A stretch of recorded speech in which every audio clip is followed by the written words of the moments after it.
Welcome back, everyone. This is the Game One Loves Forever, the golf podcast. And today I'm super excited to have my buddy Steve here. Steve, thanks for coming on, man. Thank you for having me. Thank you. Yeah. So you are from Beach Hut Deli. Yes, I can Beach see Hut you Deli. repping. Yeah. Hey, and a little case of Pro Vs for you. Oh, well, thank you, sir. So I wanted to bring thank those you. for I you. appreciate Thank that, you yeah. for having me on the podcast. Appreciate that. Yeah. No, I thought it was pretty cool. You reached out to me, last week, right? And you had listened to the podcast, and then you had some ideas, and you were just kind of like brainstorming, and I love that because, sometimes it's hard to think about what to talk about or have guests on or even like have people willing to come on the podcast, right? Sure. So, no, I thought that was pretty cool. You just were like, hey, I was thinking about this, thinking about that after listening to Andrew, right? So you're good buddies with Andrew. And Andrew did a good job. Yeah, Shout out, he did. Shout out Andrew Hanna. Yeah, he, had a good voice for the podcast. I liked it, Yeah, and he's good. He's getting into golf, Like Yeah. you said, he kind of started and he went through his thing with buying his first set of clubs and kind of building a bag and starting from some hand-me-downs and kind of now that he's really taking on golf, he's playing great. He's playing good golf right now. He's really committed to it. So we just played Yocha yesterday, and do you know what he scored? He said he shot in the 90s, low 90s. Yeah, so I mean, for a guy that's just starting out, I mean, and that's a tough course. So yesterday we teed off at 10:30, and it was freezing cold the first 4 or 5 holes. I mean, it was brutal. And then the last 10 holes, you could have been in shorts and a t-shirt. I mean, it was a big contrast yesterday in the weather. And it was calm. I don't think I've ever. Usually it's the opposite, right? It's like in the afternoon, it gets windy. It's like wind in your face. Well, 30 Andrew went mile an out hour. in the first group, and he was with a couple of his close buddies, so I know he was comfortable and he was happy, and he played great yesterday. So Yep. So speaking of Yocha, that brings me to my first point is Mitch. If you guys remember Mitch from another episode, he was big on playing for merch. So he was also there, but in another group, and we bet. I gave 1 stroke handicap, and he shot at 89, and I shot 85. So I beat him. So here we go, the trophy. Man, that hat's got to fit good, doesn't it? Oh, let's see. Woo! Whoa. That feels good. That just nice and soft. There we go. Thank you, Mitch. Thank you. Thanks for playing. Yeah, thanks for coming. So I'm gonna wear my trophy throughout this podcast, and we'll get it going. Yeah. So the boys we played with yesterday, we had a great time with both of them. Everybody played good yesterday for given the wind and the conditions of the weather, and Yocha Dehe is always perfect. Yep. If you've never played and you're thinking about going there, and this isn't a paid sponsorship or anything from Yocha Dehe, but I mean everybody knows that the course is unbelievable. It lived up to everything it says. I've played it before, but it definitely was fantastic yesterday. So if you're ever thinking about going there, I encourage you to book a trip with some buddies and take a couple foursomes out there. So yeah, it's definitely one of the top courses in our area. Of course. Sure. Yeah. And we were just talking, I was saying I could play that course. I mean, it's relatively expensive in comparison to your munis, right? But if I could, I'd play it every week or as much as I can. Yeah. I mean, and they have a little stay and play thing. They do packages, I think, annually, and you could stay at the hotel. We've done, actually, for Andrew Hanna's birthday, we went out there and did the couples thing, and so the wives did the thing at the pool, and the guys played golf, and we came back and did a little pool afternoon, the guys as well, and then did a quick dinner and drove home the next morning. It was great. It was perfect. Yeah. So. That's awesome. So let's kind of get into our round that we played. Initially we're just playing just to play, have fun. But then we decided to play 6, 6, and 6. Yeah, so it was good. It was kind of a weird we started on the 10th hole, which you kind of lose that cool view from the first hole. But starting on 10 from the frost delay, we decided to play. So for those of you that don't know, 6, 6, and 6 is kind of the first 6 holes you play with a partner, and then you switch after 6 holes to a new partner, and then the last 6 holes of the 18 holes you play with the other guy in your foursome. So everybody gets a chance to kind of play a 2-on-2, and you play what's called 2-man, 1 best ball. And so you take the best score out of the 2 guys, and that's who your team score is for that hole, and then you play against the other 2 guys for 6 holes, and then switch it up. It's a fun little way to play. And we keep it light. The competition wasn't anything crazy. Nobody was greater or worse than anybody. So we had a fun time yesterday playing that. Kind of switching it up. And I like it too because I feel like everyone kind of shows up at the right time or the wrong time, depending how you look at it. Like, well, that's why we were joking. We walked up one hole and said, that was a lot of ham and no egg. It was like, I think we both had our blow poles on the same on 18, well, which was our 9th hole, but 18, we both went in the water. We both had to had to drop, and then we're both, going for double bogeys by the end of it. Yeah, and that was so. We just looked at each other. We said, "We concede." We concede. I think they were going for birdies. Yeah. So those boys played great, though. Yeah, both it was of fun. them. So. Yeah, and then I would say, I probably played the best when you were my teammate. So okay, and I think between the four of us, probably for sure you're the better of us of the four. I would say I'm probably second, and then Jeff and Jason are probably in there in between. But yeah, Jason played great. Jason had some great shots yesterday. He's a good ball striker. He's a really good ball striker. Yeah, that's what I always say about like 12. Your 12 to 15 handicaps can still play really well. Like they have like the foundation to play well, right? Mm-hmm. So that anytime they can play up with. So what do you think? What do you think that threads the needle from a guy that's a 12 to get into a single digit? What's one? Is it putting? Is it their chipping? Is it spraying the ball off the tee and avoiding the double? Yeah, I definitely think it's. Even from my experience, it's around the green. It's the chipping. It's the putting. Like yesterday, I think it was for me. It was around the green because I was pretty good off the tee, pretty good irons, but then once I got around the green, I even putting, I flew or, drove it right by the green. Yeah. I just couldn't get the speed, or even sometimes it looked like I was like going really slow, but then it just came off my club face super fast. Exactly. So, and golf's really fun. If you have, 14 holes that you have a tee shot and four holes you're playing a par 3. So on the 14 holes that you have a tee shot, if you're in the fairway 8, 9, maybe 10 of them, that's what a professional golfer does, really. Mm-hmm. You don't see, on ESPN and all the golf channel, you don't see these professional golfers spraying the ball, but they get up and down. They make pars, and if they make a bogey, they come right back with a birdie. Yeah. That's the difference of these guys. And so for obviously way amateur guys like us, we if you can just find the fairway and kind of just get to the green or somewhere by the green and avoid the double.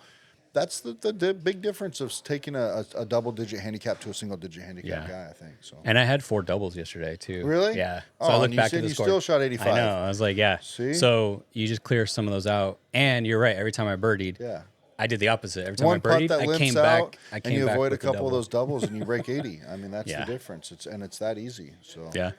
Yeah, it's just really cleaning up. And or even like the pars I did make, when I'd miss, my pars coming back were probably like still 6 to 10 foot putts. Yeah. So I was making those pars hard. Yeah. I made them, but it should have been a lot closer. Yeah. You know what I mean? It's funny if you ever Google the statistics on what the average of a pro will make from the length of the putt. It's way different than you would think. Mm-hmm. A 10-foot putt for pros is, I think it's only like a 8 or 10% chance. Like it's you think in my mind I'm like, oh, they make 75%. They make everything, right? And they don't, but they get up and down, they scramble, and around the greens their touch is unbelievable, and they that's just a different game. Yeah, I don't know if you really watched me so if I was around the green, I either putted it or when I did chip it, it wasn't great.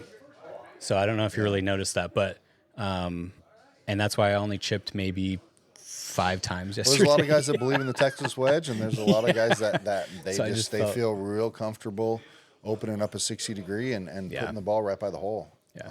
I think it's a lot of personal preference, huh? The Texas wedge is comfortable, though. It's hard to blade a Texas wedge. Yeah, well, that's exactly. I'm like, hey, at least this will stay on the green. If I'm chipping or trying to pitch it, it could be questionable. Flub it. There you go. Oh man. So yeah, I'm still in that stage, and I think that would take me to the next. If I got comfortable with a 58, so I play a 58 and a 54. If I get comfortable with those around the green, I think that would definitely change. I think a pitching wedge is a 46. Most pitching wedges are 46. So, if you kind of have that, you said 54. So, there's not too much of a gap. Yeah, well, I have 50, 54, 58. Oh, yeah, so you have a gap wedge too then. Yeah, I finally flipped where before I was always like, oh, I want to buy woods. I want to get 3 wood. I want to get the new driver, fix that. Finally, I flipped. I'm like, okay, no, I'm going to spend on the putter, get some good wedges every year. Yeah. Well, there's a lot of them out there. I mean, I know in some of the podcasts you've talked about kind of building a bag. Yeah. But I mean, there's some of those grinds and the different grinds that even Vokey makes from Titleist wedges, and Callaway has great wedges. It seems like it's like 50 different like combinations. Of grinds and Well, some are more flat, so the club sits flat. Some are more at an angle. Some are better to get out of the sand. Some are more for tight lies. So a lot of those pros, I think, even every week, depending on if it's Bermuda, it's bent grass, it's Poana, what's around the greens, they're using different grinds on different wedges for every golf tournament based on the way that the golf kind of course is set up and the grass that they do. So, I mean, we don't have that luxury of, we just take a wedge and we just we close our eyes and pray. Like, this is either the fairway or the rough. Exactly. Or the fringe. Exactly. So. Yeah, it was a great time yesterday. Everything was great. Obviously, the camaraderie is the most important part. And we had 16 guys out there yesterday. So, it was a good group. It was fun. For sure, yeah. And I mean, I played with Jason and Jeff many times, so I'm glad you had a good time. Of course. And I try not to, I mean, I don't think anybody in our group is in a bad time. Maybe there's a couple who get a little bit angry or something, but maybe throw a club or two, but nobody. I didn't see that yesterday. No, yeah. I think everyone's just, especially Yocha, everyone's just happy to be there. Absolutely. Yeah. Especially on a Monday, Can't beat Monday golf. Right after the Super Bowl. Monday golf is a good day of golf. Yeah. Did you, speaking of Super Bowl, did you place any bets, win any weird prop bets or anything? No, I didn't. I kind of looked at some of the stuff on the different websites and things, but I didn't. I kind of took it easy this year. We actually hosted at my Beach Hut Deli location in Folsom. Oh, nice. So I had my family there, and we had all the kids were playing, and there was probably 25 of us. We did kind of a potluck style for some food, and obviously the restaurant was open to order sandwiches, but and we had a good time. It was. I wish the game would have been a little bit closer. Yeah. It was kind of a runaway, really. Yeah. I mean, the Eagles kind of had things wrapped up almost going into halftime, really. And Patrick Mahomes just didn't do what Patrick Mahomes does. Yeah, I was actually surprised. I thought it was going to be a little bit closer. I mean, I'm okay with it because I finally wanted to see, Mahomes lose just because. Sure. You didn't want to see the three-peat? No, because I'm also a Raiders fan, so I had to. You can't root AFC. I can't root for my in my own division. Yeah. So. Well, the NFC's a tough division too, and the Raiders are going to go through a whole lot of changes this year. Yeah. And it looks like Pete Carroll's. Yeah, I like Pete Carroll. Right? I like the coach. It's a good start. I don't know where they're going to land on quarterback, but right now it's Pete Carroll is at the helm, so we'll see what he does. Yeah, I've been hearing Rodgers or maybe. What's his name again? Russell Wilson? Yeah. Oh, yes. He's cut, huh? Yeah. Yes. Well, because, free agent? I don't know if he's a free agent, but just because it's the coach. Yeah. Right. He had a rough season, but he's been hurt. He had all kinds of issues too. Yeah. So. But yeah, no, so I didn't place any bets either, but I heard like there's some good ones, and Jason won some. Yeah, it's pretty. Yeah, he was telling he made a couple cool bets. Yeah. He even made a bet for if there was a 2-point conversion and it was successful, and he bet both those and they both hit. Yeah, so that was a cool kind of a prop bet. That's something you hardly ever see. I mean, it's got to pay out. If you pay a $10 bet, it's got to bet out pretty good. Yeah, right? yeah. I think he made a pretty good penny that day. So good for him. Yeah. But not so much on the golf course. Well, no. Yeah, because I think you went away with that one. He played good too, though. Yeah. He's got a good little ball striking. Yeah. We had a good conversation yesterday. We rode together yesterday, and he's a good dude. He's a very, very good dude. So yeah. So also this weekend or this past weekend, on not only the Super Bowl, but they also had the Waste Management. Oh boy, it's like every time I hear it's coming, it's coming up, and I'm like, oh. You ever played TPC? No, I haven't. No. So I haven't got out there. Have you? Yeah. I played it a couple times. Did it for a bachelor party one time. Done it for a few times on trips to Scottsdale. It's totally different without 16 and kind of the hoopla of it. Yeah. 17 is definitely a drivable par 4. It plays the way that you kind of see it on TV. But the rest of the course, I mean, in all respect, the front nine's just kind of your average desert golf. Yeah. I mean, it's kind of link style where it's target golf, and the greens are fast, but it's pretty flat. And then you kind of getting into the back, and obviously, as cool as it is for everybody that's excited for 16, number 15 is an awesome hole. It's a par 5. It's definitely reachable, but you gotta have a couple good shots. The back nine has a ton of character at TPC Scottsdale. Yeah. And you don't realize, but it's right there on 2 main roads. It's just kind of built on a square plot of land, but it's a cool golf course, and it's really set up for spectators like that. It's a fun golf course to play. I think now it's more about like going and being a spectator, right? Than less about the golf, or at least that's. But it's also kind of come like a lot of sponsor money. I mean, these guys, just to get a ticket and to get in to even sit at 16 is kind of almost separated for sponsors. From what I've heard. I've never been to the Waste Management. I was gonna ask you. Yeah, I've never been to the golf tournament, but it just sounds like I don't know if I can handle. Like, it just sounds like it'd be crazy. Yeah. Like, well, I know last year there was things that they shut off alcohol like at 11 o'clock or something in the morning. It's, and you see these guys with these stacks of cups that are from here to the ceiling, and you got guys half naked and going in mud down the hill. And I didn't know. Everybody's dressed up in costume. I didn't know, like, because you see reels or TikToks, and I'm like, I couldn't tell what was last year and what was this, you know what I mean? Because I was like, didn't I see that? Yeah. So, but it still sounded like it was still pretty crazy, and still, I like watching the one where they wait to see if people slip, like walking. Yeah. Well, look at Emilio. He had a hole-in-one and played something. Oh yeah, that was cool. That was cool. This is a dunk, right? Yeah. Just straight in, right on the fly. Straight in. Yeah. Speaking of which, like, I mean, not that I was even close, but one of the shots that I hit at Yocha was just dead on straight and hit the flagpole. Yeah. Hit the pin. He was about 200 out, 195 out on a par 5. Yeah. And it was uphill, but we had a little wind help. Yeah. And it was the loudest crack. Hopefully we can relive that moment. Yeah. So luckily we were, recording that day, so we'll hopefully be able to hear it, or at least you'll be able to see it. See the shot. And you got unlucky. It hit the pin and it rolled. Yeah, it rolled all the way back 40 down. feet back down. Yeah.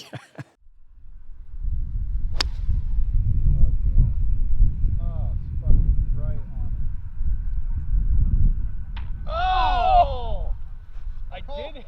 Bro, look, it came all the way back. Oh my god. It came all the way back. Oh my. Punished for hitting the pin. Oh my.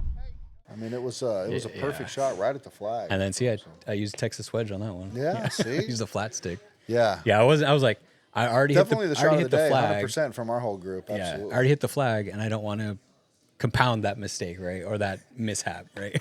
So I'm like, I'm not pitching this right now. Flag's lucky it didn't break. I mean, it came in and just struck it. It did. Solid. It sounded, and then there was a ball mark or pitch mark right next to the hole, right, where it like hit it, came down, and then rolled all the way back. Zipped back. Yeah. So, but yeah, that's cool. He dunked it. I think that's. Oh, and it even a little spun around in it too, a little bit. Yeah. For the hole-in-one. Yeah, it did like a little toilet bowl thing. Yeah.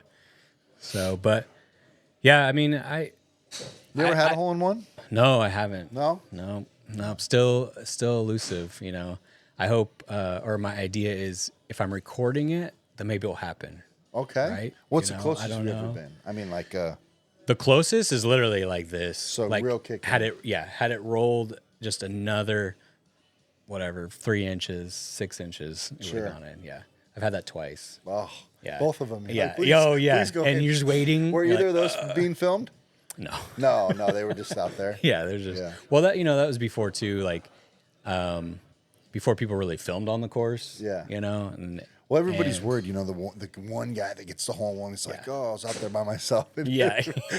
Wait a minute, bud. Are you sure? Yeah. But if you do it and you're okay with sleeping at night, you did it by yourself. But it's always cool to have someone. One of the guys I follow on Instagram, he was like that. He was recording himself, but he's playing by himself, and he thought he eagled it. He got a 2. He thought he I don't know if eagled out or albatross, one of the two.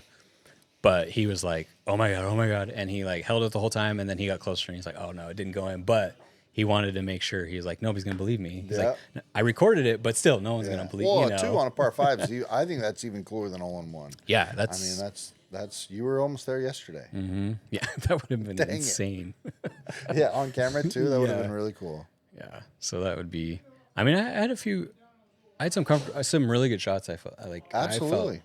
I felt good. Just some, like you said, like, well, the greens are so pure out there. You can putt it, and it just finds the line that you look. You see even your 2-putt on 17, that big island green. Yeah. You were on it. I'm scared of that green. No problem. You hit a good drive, and you hit a good 3-wood. 5-wood. 5-wood, and on the back, all the way on the back. Pin was in the very front right. Yeah. And I mean, you walked it probably twice, back and forth, just to kind of get a look at it. Yeah, it was a monster because if I had too much on it, it would have gone all the. So it was like triple. Oh, it could have gone all the way. Oh, it was to the water. All yeah. Yeah. So when it came back up and then came back down and then another dip. Slope, yeah. I was like, but it was right by the hole. There were some tough pins too. You had a great birdie on that hole on 17. Yeah, so I birdied it. Yeah, I was definitely scared of that one. The way I've been putting. There's not a lot of guys that are making it home in 2 over the water on the island green like that. No, so. So we were teammates on that hole, and I was like, hey, I'm just gonna lay up, and then you went for it and you got it. You got it on into. Or 3 because you 3. Yeah, 3 but I still was. Yeah, but it should have been your second shot. Sure. Really, yeah. And you made it, so I'm like, you know what? I'm not laying up. Like, I'm gonna go for it. Yeah. So I went back, got my 5-wood, and just gave it a good. It was swing. good. Yeah. It was one of your better swings of the day for sure. Just trusted it, and it's always good to birdie. Yep. It's always helps the score at the end of the day. 2 birdies yesterday, and felt comfortable. Just the little stuff. So do you think, going back to the scratch thing, when you were at your best, were you practicing the chipping and the putting, or was it just more playing more I mean, often? I've played a lot. I mean, I didn't really play in high school. I played water polo all 4 years in high school, so I wasn't a big golfer back then. And then I played a lot of ice hockey, and I got to a point when I was about 24, 25, and I broke my ankle playing ice hockey, and I had to go get plates and screws, and I took up golf, and my dad always played golf, and I played around with him a little bit, but not much. And so when I started playing golf, I mean, I really enjoyed it, and then that's when I was, started getting into my later 20s, and I joined Cota Verdera Country Club. And, there you go. I loved it. It was right after the transition from 12 Bridges to Cota Verdera, and it was kind of bought by the community. And 12 Bridges was public, wasn't it? Yeah, so that's when they had the LPGA, the Longest Drugs Challenge, and all that. And so then it went to Cota Verdera, and I joined up there and had a great time. I mean, I played a lot of golf up there. I was living in Roseville, and like you said, the practice facility up there is fantastic. So you chip a lot, you putt a lot, you do a lot of just quick little few holes, 9 holes here, 9 holes there, and or go play with a couple buddies after you've already played 18 holes.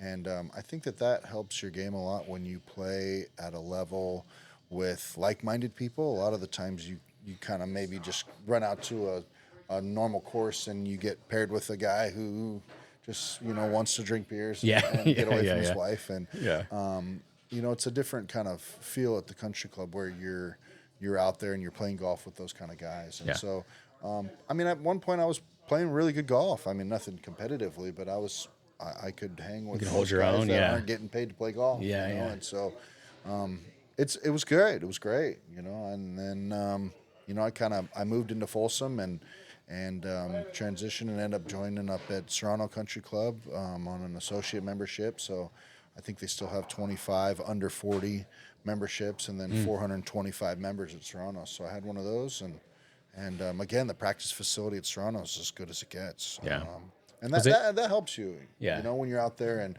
nobody wants to go out and spend an hour and a half just putting and chipping at Empire. Most guys want to run out and play at a country club. And Empire's chipping green is horrible. Yeah, well, it's that little one right off before the tee bar or number 1 tee. They're not known for their practice facility, but that's okay. Their course is nice. Yeah, and so that's the one the course closest to me, or the public course closest to me. And so every time I go there, I'm just like, I'd rather play than Well, that's what everybody wants to do. They just want to get on the course, and so, it's chipping's everything. Chipping and putting is huge. I couldn't agree more. So something that Chad was on a few weeks ago, and he said the same thing when he was at One Elk Grove, Valley High. Yeah. And he said the same thing where you can just go play 3 holes, every other day, or if you have extra time, or during the summer when it's the sun is out later, you can still get in 3 holes even if you get there at 7:00, right? Yeah. And so he said that was one aspect that really helped you play better because you stayed in the rhythm, even if it's for 3 And holes. Valley High is a great golf course. I love it's it. a fantastic country club. Yeah. Todd Smith is the head pro there. My buddy T. Smith. Yeah. So I always bring him, and him and I play in a lot of golf tournaments together. So Todd is fantastic golfer. He's a great teaching pro. If you ever want to get a lesson from him, I wonder. He said he also I forget who it was, but he said that when he joined, he started getting lessons from the pro there. Or they were up and coming, so he just booked him every week. Yeah. And so I'm not sure if it was Tom. Todd Smith. Todd Smith. So So a little quick fun fact about Todd Smith. So Todd is he's given me a bunch of lessons over the years, and he has this equipment, and it's called a Quintec, and it's this system to show you your putting stroke, the way the ball rolls, and there's only 2 of them out there. And Derek Ueda, who's actually Xander Schauffele's swing coach, Derek Ueda is the pro at the Grand in San Diego. And Derek has the other Quintec. And so Todd at Valley High has one of these systems. Yeah. And it's lights, lasers, it's everything you would think of.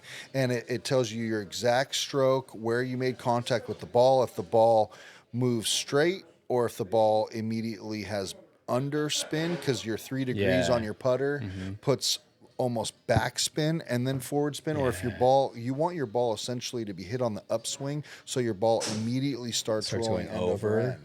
And so it tells you if your putting stroke, if you're having kind of an arc style putter with a obviously a blade, and then the mallet's more kind of the straight back and straight through kind of style, and so it puts all this on paper, and you can see your exact ball, the ball movements, and these lights and coming down out of the sky and in front of you. It's amazing, this software. It's called a Quintec.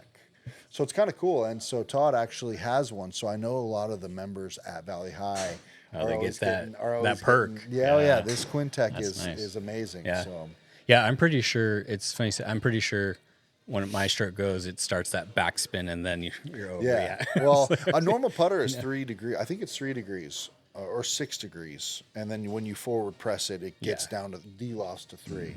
But your putter, essentially, even with a plumber's neck or a center shaft or however you have it, one of the little slant shafts, it still sits upright. So purely, putters are designed to go over end initially. It's just the how ball, we you how want the we ball do it. to immediately go end over end. Correct. Yeah.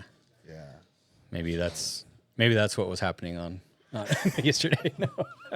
You played so good. I don't think you had anything immediately end over end and just blew by the hole. If you get too far into it with mentally, then you're just you almost are overdoing it. I liked every time I hit the ball and Jason was like, "Oh, slow down." I'm like, "Oh, damn, that's not a good sign." No, I didn't hear that. Just every once in a while, and I did blow it by, but yeah, because from the side, I feel like you can see the speed better than straight on. Okay. So as soon as he saw it, he's like, "Oh, so let me ask you. So when your ball's on the green and you walk up to it, what's kind of your process, right? Every pro and every player's kind of got a pretty similar process, right? Most guys will mark it, make sure their ball doesn't have mud. Yep. And then you put it back down and it's your turn. What's your process? What do you see? What do you look at? What's your first move? Yeah, so the first thing is if I was chipping, so let's just say I hit it up to the green and I'm putting for birdie, right? Okay, so I didn't see how it rolled. I couldn't see anything. So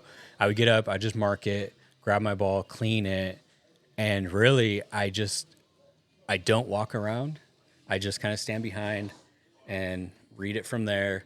And then I watch, if I'm the furthest, I watch how everybody's ball goes. And I kind of take that information in, and then I readjust. And then when it's my turn, I just line up the line on the ball to wherever I want it. And then once I set it, I just trust that line.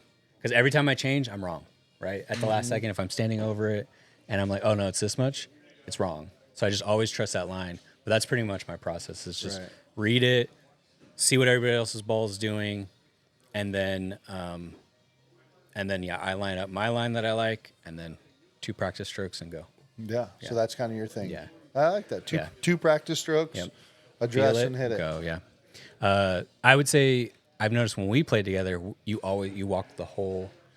You walk it. I do. Yeah. And you know what? Sometimes when I move, I don't get in my head, right? When you're sitting there and you're waiting for the 3 other guys to putt, or your closest, or even somebody else is putting before you, you're kind of looking at it and you second guess it, and you're obviously behind the ball and you're looking at the line and you're okay, this is downhill to the right or this is uphill to the left or vice versa. You kind of have an idea, right? But you kind of pick a spot. And a lot of guys will pick a spot. Some guys, you see a lot of guys even actually when they're practicing, they put a tee behind the cup, right? And it's usually a foot past. And that's kind of their line for the putt to break whichever way to get into the hole. So sometimes when I walk around it, I usually walk it if I'm unsure if it's uphill or downhill. I usually don't walk it to get how much break. Okay. I like to get the break from behind the ball, looking at it. A lot of guys do the plumb bob thing where they kind of hold the thing. I don't understand. Yeah, no, I've never. Some guys go like this. Even the aim point, or they put their feet down and they say, okay, this side's higher than this on my feet. I get all those tactics. I think they all kind of work. A lot of the guys wiggle their feet back and forth before they putt, and that kind of gets their wiggles out. A lot of the times I kind of set up with just one hand, and then I bring my left hand to the putter when I'm ready to putt. But again, I mean, which eye's dominant, all those things that you kind of look at. Yeah, I've tried to keep it as simple because, like you said, too much information. Yeah, I feel like maybe you see one view or one break from the top or from behind the hole, and then you see another break from behind the ball. Yeah. And sometimes I'm just like, I don't know. Well, I see a lot of guys too when they kind of address the ball at their putting stroke. If you kind of take a ball in between your eyes and you just drop it, it should land on the ball or right behind the ball, right? As it terms to standing in too far from it or over the ball. And a lot of the guys, I feel like, stand too far away from it, and so that if they were to drop the ball, it would be halfway between where their eyes are, and then their toe of their putter's up in the air because they're so far away from it. And so a lot of the times, good advice for a lot of golfers who are just trying to figure out their putting stroke, just make sure your eyes are over the ball. I think that's a really good kind of little piece of advice. Yeah.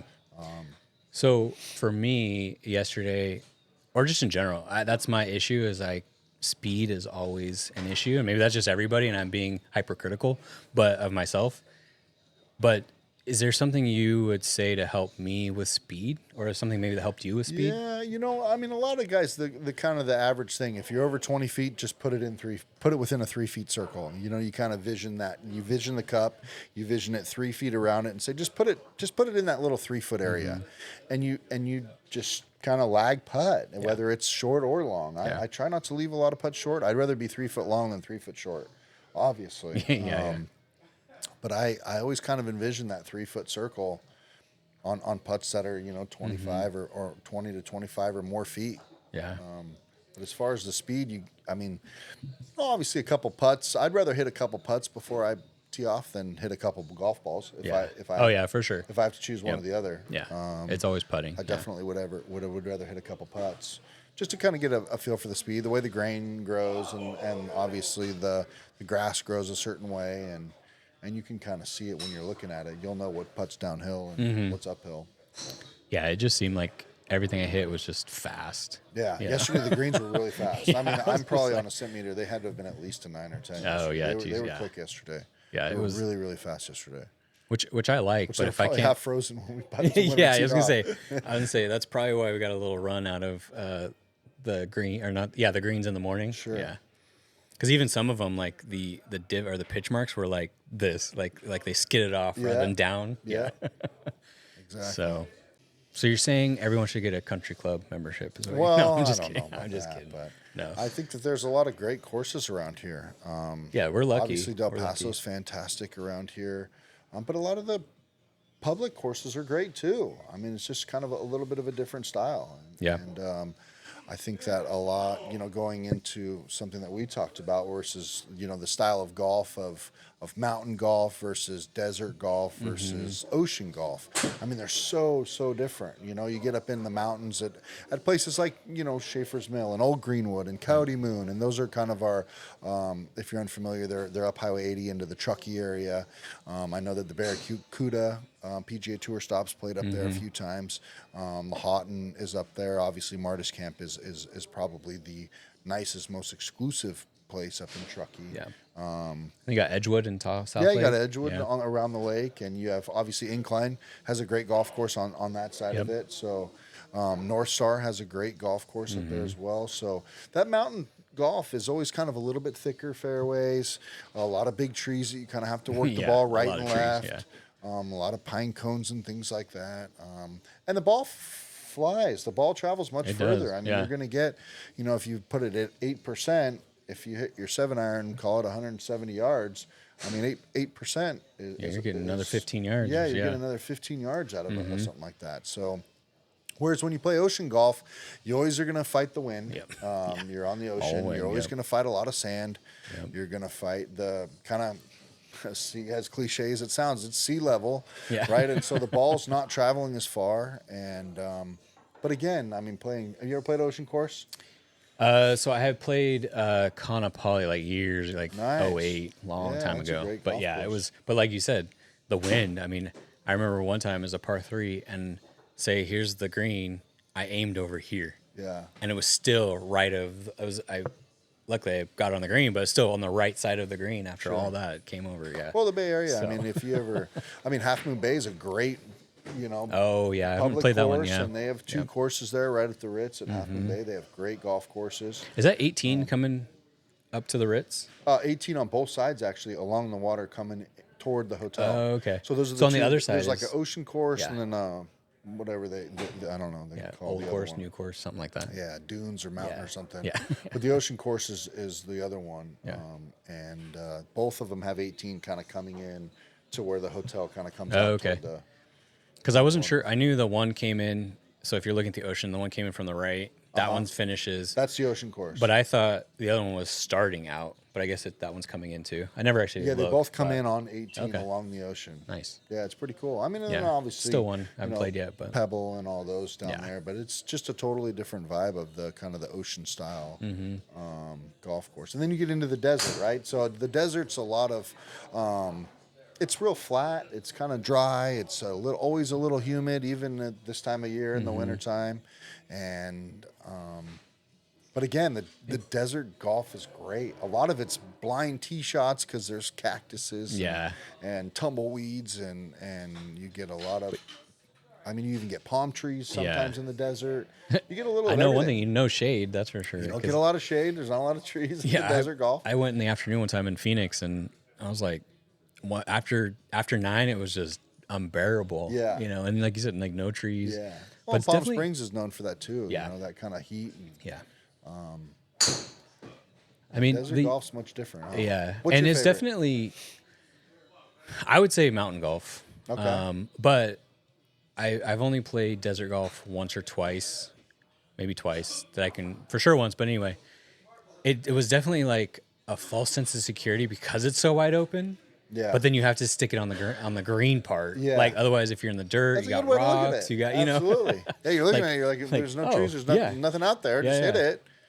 But really, But- it gets a little narrow. But you do need to hit. It's like an invisible. Like you need to stay in the green, on the grass, because I'm like, oh, I'll just hit out of the sand. Well, it's not sand. It's dirt, and it's got rocks. And, Yeah. So I'm like, okay, no, this is different. Like Yeah.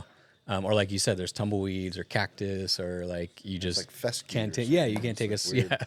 Yeah. Sometimes you gotta take like a unplayable. So, needless to say, I didn't play that well. And the guys that I played with, because I was just a single, went out there just to play. This And- is in Palm Springs or No, this is Scottsdale? Or Phoenix. Phoenix. Okay.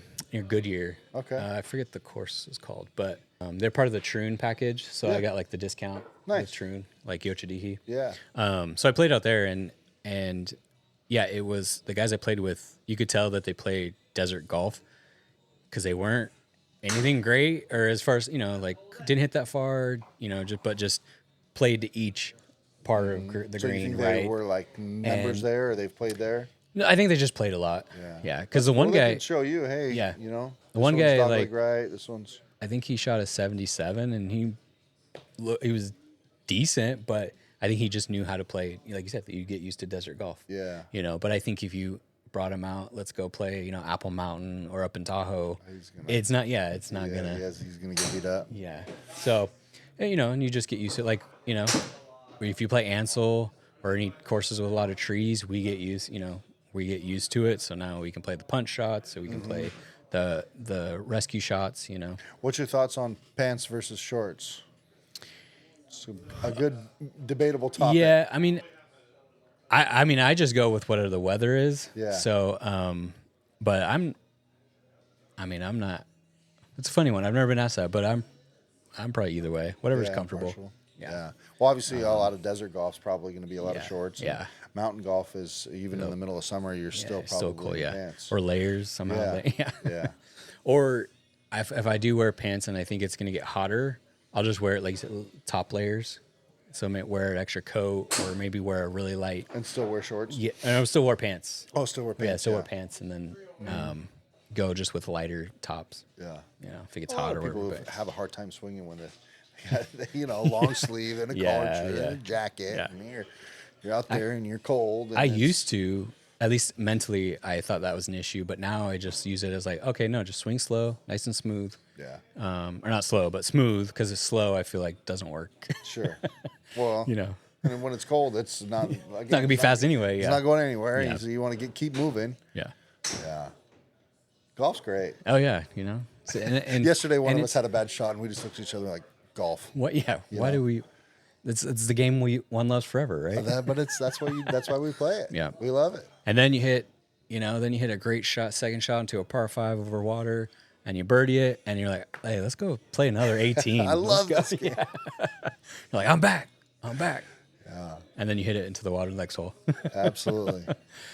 So one thing that you mentioned was kind of some fun games that you guys played at country clubs. Okay. We won't say how much you were betting, but Hey. what were some? Yeah. what was like a fun format? A round of drinks. That's There you go. Yeah, it was like a hole in one, right? Yeah. So, what was like a fun format that you guys would play? Obviously, baseball. I mean, everybody kind of has their different variations of baseball. You can, so you have points up to 9 points. So there's 5-3-1. There's 3-3-3. There's so for 7-7. For us that don't know, 1-1. what is baseball? So you would get points based on your score. So if everybody in the group, if you have 3 guys, if everybody got a par, everybody gets 3 points. If one guy gets a par and the other 2 guys get bogeys, then the one guy with the par gets 7 points. The other 2 guys get 1 point. And then if one guy has a birdie, par, bogey, the birdie would get the 5 points, and then the par would get 3, and then the bogey would just get a point. Okay. Right, and then if two guys do it, and then one guy ties, then I think that you get 4-4-1. Like I said, there's different variations of baseball. Yeah. That's always a fun game. Like the game we played, 6-6-6 is always fun. I like that one. I think there's kind of the standard traditional wolf game where if the first person tees off and then everybody else tees off for behind them, and they pick a partner. I've actually never played Wolf. Really? So yeah. Yeah. So we should play that next time. Yeah, we can I do think that. that'll be a fun one. Yeah. There's a lot of guys that play OTAT, it's called. So it's one tie, all tie. So you tee off, and if you take the best score and you keep going for as long as everybody ties it, go to the next hole. It's kind of just a fun, no set amount of holes. Yeah. It could be one hole. It could be all 18 holes. It's you kind of one tie, all tie, and go to the next hole. It's kind of like almost like a horse race. Yeah. You familiar with horse race? Is that no? Well, no, but I think it's what you're about to say. Go ahead. No. A horse race is something that you usually play at the end of a golf tournament, and everybody, you kind of do a blind draw and have a partner, and then you play the hole in with a partner, and you do it kind of horse race style, where usually a horse race is alternate shot. Okay. So and you play 1 to 3 holes in a horse race typically. And the best scores kind of advance from there. So Did you ever play in the like member guest tournaments? Yeah, so I've done a few. Obviously at Serrano, I've played with them as a member and as a guest. I've played with my good friend Kyle Sherman at Serrano as a guest from him. I've also played with my buddy Matt Crane from Folsom Chick-fil-A. So oh, nice, yeah. I've played with him at Serrano member guests, and then at Granite Bay, the Mac Cup and Jones Cup. Those are always fun. I've played in one of those with my buddy Ed David. So Granite Bay does great, and again, I've never played in Cameron Parks, but I know that Cameron Park has a great member guest tournament. Yeah, from some of the places around here. So that's so the member guest is usually a different format, or is it just like best ball? Yeah, so some of them are different. I mean, some days are shamble, some days are 2-man, 1 best ball, some days are both balls count. Some days so are like half total score? handicap, where you know everybody kind of has a handicap, and you play your half handicaps, or it's full handicaps, and I've never been a big fan of the shamble thing where everybody tees off, you take the best drive, and then you play your own ball. There. You play your own ball in. You don't really get a feel like you're playing golf. It's, I don't know, it's almost kind of cheating. You can't really post your score. It's a little, not my style. Yeah. Yeah. But again, some guys love it. If you spray the ball over the thing, you're always going to be in the fairway. Swing away. And now you can just play the hole. Well, you know, there's a lot of different games like that, you know, and that's what brings golf together. It brings camaraderie, it brings competition, it brings everything. Yeah. And that's why guys like it. Yeah, definitely. I think a lot of guys who played all different sports, I think eventually come to golf, right? Yeah. Or now I guess pickleball is taking even over. some of the best golfers are professional athletes. They're hockey players. There's football. I mean, Tony Romo's an amazing golfer. I think Patrick Mahomes is like a scratch golfer. Yeah. I know Or he's Curry. really good. Curry's. Yeah, Steph Curry's great. really good. I actually played golf.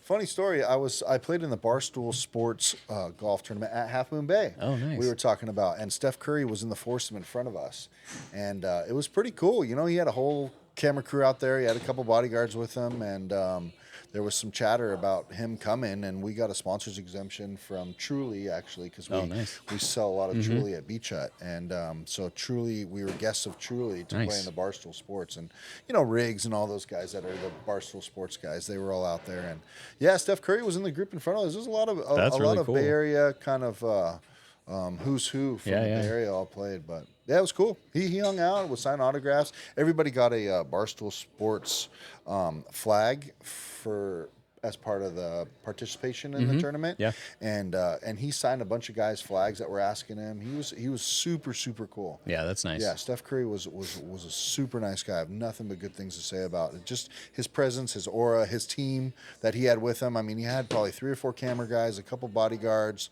One of his buddies was just kind of driving around in the cart with him for the whole tournament. But the whole thing, everybody was laughing. There was no pictures, no this, that.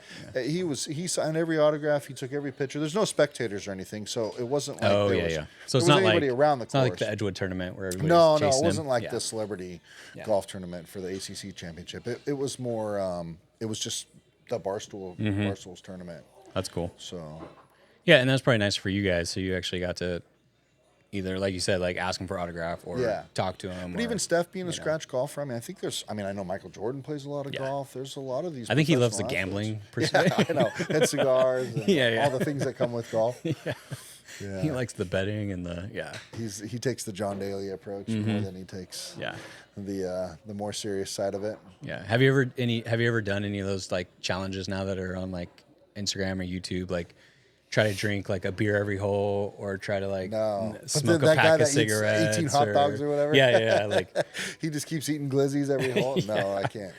I haven't. 18 Guinness. You know, and I know. I think Andrew touched on it on the last podcast. I'm not a big guy that likes to eat a lot of food when I'm golfing.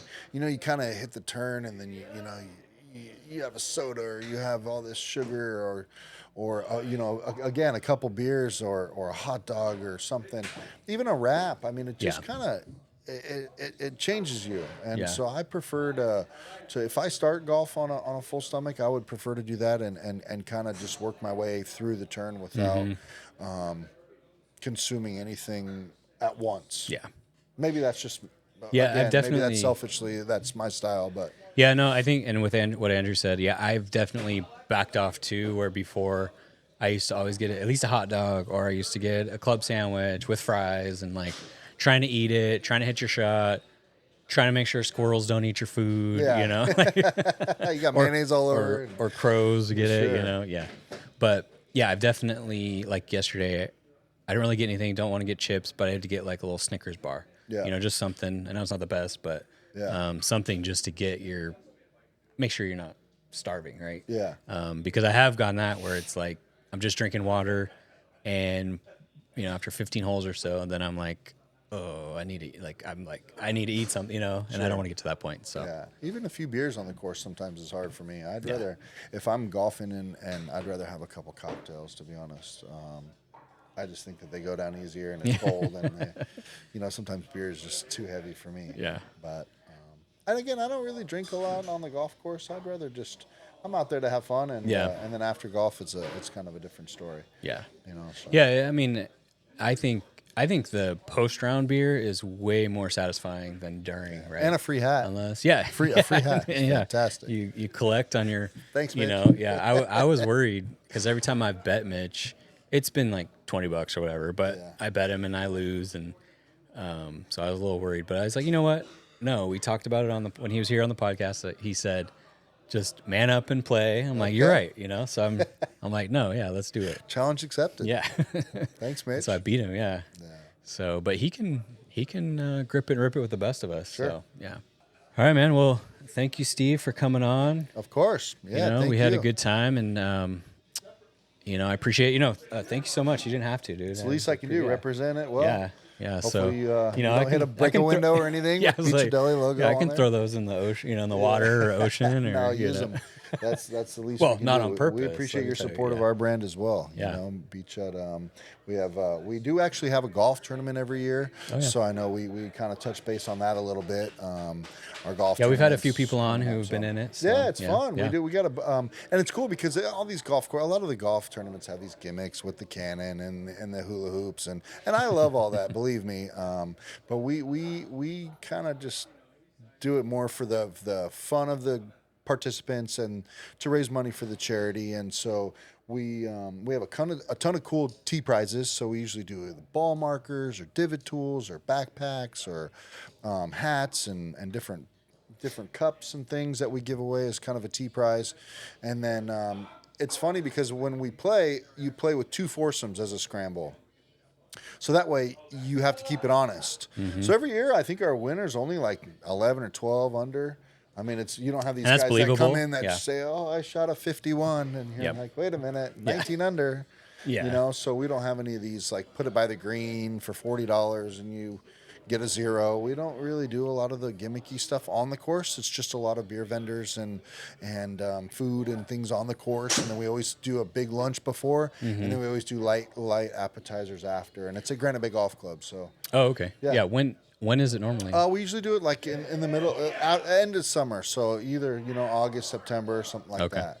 So I don't think we have a date yet this year, but we'd love to have you. So. Yeah, definitely. Yeah. So. Well, appreciate everybody. Thank you to Steve. Thank you to Beach Hut Deli, and Chuck here at X Golf, Gavin. And if you like what we're doing, just keep listening, like and subscribe, and we'll see you next time. All right, peace. Yeah.